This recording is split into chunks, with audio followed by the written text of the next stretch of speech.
Hello there, this is John Franquez with episode 2 of the presidential series, George Washington. We're about to touch on something that's quite disturbing, and this George Washington and slavery. Now, if you ever go to Mount Vernon today, go up north like you're going to Washington, D.C., go to Virginia, go to Mount Vernon, Washington's home, and you'll see a mausoleum where Washington and his wife Martha are buried along with her children. Not too far from there, there's a small burial ground with a small inscription, a plaque that reads that here are buried 300 slaves. Washington had slaves, and what we're going to talk about today is Washington's views on slavery, and some of this is a bit disturbing. Now, Washington was born in Virginia, a slave state. His father bought and sold slaves. Washington himself, when he was 11 years old and his father died, he inherited 10 slaves. When he got older, of course, he became very rich. He bought a lot of land, and he himself bought and sold slaves. When he married his wife, Martha, she had slaves, which in fact became his slaves. This is a part of our history, very disturbing, and something that we may not want to touch on. But he lived in this slave state, and this was quite normal for him. I mean, that was a society that he was brought up in. He didn't go to the American Revolution until the age of 44. Now, we know that Washington's views about slavery changed, I guess, from a complacent attitude until before he passed away, he opposed slavery. But it was a very slow process.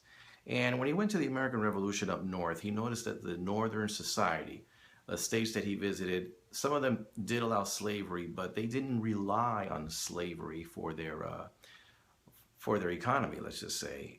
When he was fighting in the Revolution, African Americans, blacks, were not allowed to fight in the American Revolution legally because I don't know, to please the southern colonies, it was considered scary to give black people guns and all this sort of thing. Nevertheless, because of shortage of men, that was overturned. And even before that, Washington was grabbing whoever could carry a weapon just to join the revolution. And when he did so, he got another glimpse of that, and he saw Northerners that were fighting and their attitude. He also met people that opposed slavery. And I should mention of the founding fathers, John Adams, who became his vice president, never bought a slave. Never bought a slave, and I think that's part of the transition that Washington went through, was seeing people like John Adams. Something else, Marquis de Lafayette, he was a French nobleman who came from France, joined the American Revolution because he believed in it. He really looked up to George Washington as a father figure, as a mentor, and Washington had a lot of respect for Lafayette. Now, Lafayette was only about 20 years old, but he opposed slavery. And in saying so, how did Washington feel? Did he feel ashamed? Did he feel angry? I don't know. But he saw all of this, and he started, I guess you could say, he had a slow change of attitude. Now, remember, he's going through this slowly. He has other things on his mind. The revolution was going on. So I think in the back of his mind, he was seeing this. But how much of this he was taking into account, I don't know. Now, we do know that one change, which was good, is that after the American Revolution, when he went back to Mount Vernon, he told his overseers, we are not going to sell any more slaves. In other words, whatever slaves Washington had purchased, of course, were his, but they were not to be sold. That is at least a good thing in saying that it's not going to break up any families. Now, we have to see history as it is, not as we want it to be. Today, it is inconceivable for a person to deal in human trafficking and whippings and selling and breaking up families. But back then, it was common. And not only was it common, it was also legal. So let's look at Washington and some episodes in his life. We're going to look at the good, the bad, and the ugly. And some of it the untrue. One rumor that turned out to be not true was that there was a slave named Venus, I believe her name was. She accused Washington of having sexually assaulted her or having relations with her, and that he was the father of her love child. We know this not to be true, or because Washington had had smallpox years earlier and high fever and apparently was sterile. He never had any children. One story that is true, however, is that at the age of 57, Washington was tired of suffering all these toothaches that he had gone through. So he had lost some teeth and he decided, let me just pull out all my teeth. And he was going to wear dentures. Now the dentures were to be made of animal teeth, ivory, and human teeth. Now where did he get these human teeth? Well, he bought them from his slaves. Now you might say, well, at least he bought them, he paid for them. But think about it. When master wants teeth and he's willing to buy one from you, how do you really say no? Another story. Pennsylvania. When he went to Pennsylvania, Pennsylvania was a free state by that point. And there was a law that if a slave was in Pennsylvania and he or she remained for over 6 months, he or she could ask for freedom, request freedom. Washington either broke the law or skirted the issue. He needed some work done in Pennsylvania. He brought some slaves. He would keep them there for like 5 months or so. Before they reached the 6-month mark, he'd have them transported out of the state to a slave state and then brought back in, and the cycle began all over again. Another story, Ona Judge, one of his slaves. She had heard that Martha, Washington's wife, was going to give Ona Judge to one of her grandchildren. She escaped. Now, by this point, Washington was already president, and he was very angry, and he wanted her back by force if necessary. Now, Ona Judge heard about it, and she said that she would come back willingly if Washington promised not to sell anyone in her family.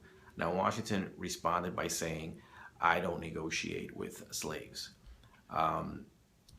Nevertheless, he dropped the issue, maybe because of his position as president, we don't know. But why was he angry? I don't know. I think that Washington wanted his slaves treated well, his words. And keep in mind that for 7 years he was fighting the French and Indian War, more or less around the same amount of time he passed during the American Revolution, 8 years in the presidency. He wasn't at Mount Vernon very long, so how well was he treating them? I don't know. But it's possible that he felt that his slaves were relatively being treated well, and for someone to escape was a show of ingratitude. I don't know if that's what went through his mind, but it's possible. Now, in his writings, though, especially after the American Revolution and during and after the presidency, he wrote more and more about his opposition to slavery. He disliked slavery. And he commended Lafayette, who bought some land in the United States. He commended him for not buying slaves.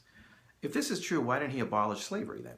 Well, some say that he was concerned it would split the country apart, that it was a young nation, that they needed to fortify the young nation before abolishing slavery, that they should abolish slavery slowly so as not to disrupt the social and economic order. You might feel that I'm being an apologist and being easy on the founding fathers and making excuses.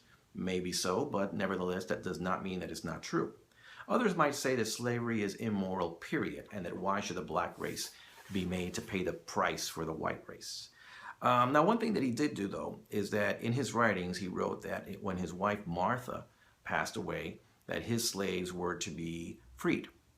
This is not a small thing. Keep in mind that, thank God he wrote his will. He died 6 months after writing this, so it came into effect. It's not a small thing. His family, friends, even the courts tried to persuade him not to do this. They mentioned things. I mean, slavery was around for thousands of years. This was your livelihood. It's not immoral. Your father did this. Was he immoral? Were you immoral? Am I immoral? This is the livelihood of your children and your grandchildren. It's not a small thing. Even the courts try to talk him out of it. Some say he was concerned about his image. That might be true. But not only did he write in his will to free his slaves, he prepared them for freedom. They all had to learn how to read and write. They had to learn a trade. And the older slaves, that some of them became very old because he wouldn't sell any of them, the older slaves, he provided for them for the rest of their lives. He didn't abandon them in that sense. He also said that when his sister-in-law passed away, that those slaves were also to be freed. So Another thing I should mention that of all the founding fathers who had slaves, George Washington was the only one to free his slaves. So we'll commend him for that. And anyway, as disturbing as all of this may seem, we have to look at history with open eyes. And when we study George Washington, we have to look at him as, yes, a man with very many admirable qualities, but there are some disturbing elements, and he is often all too human. Anyway, that's the end of episode 2 of our study of George Washington. In the meantime, give me your comments. Comment below, or better yet, subscribe. This is John Franquist. Bye-bye.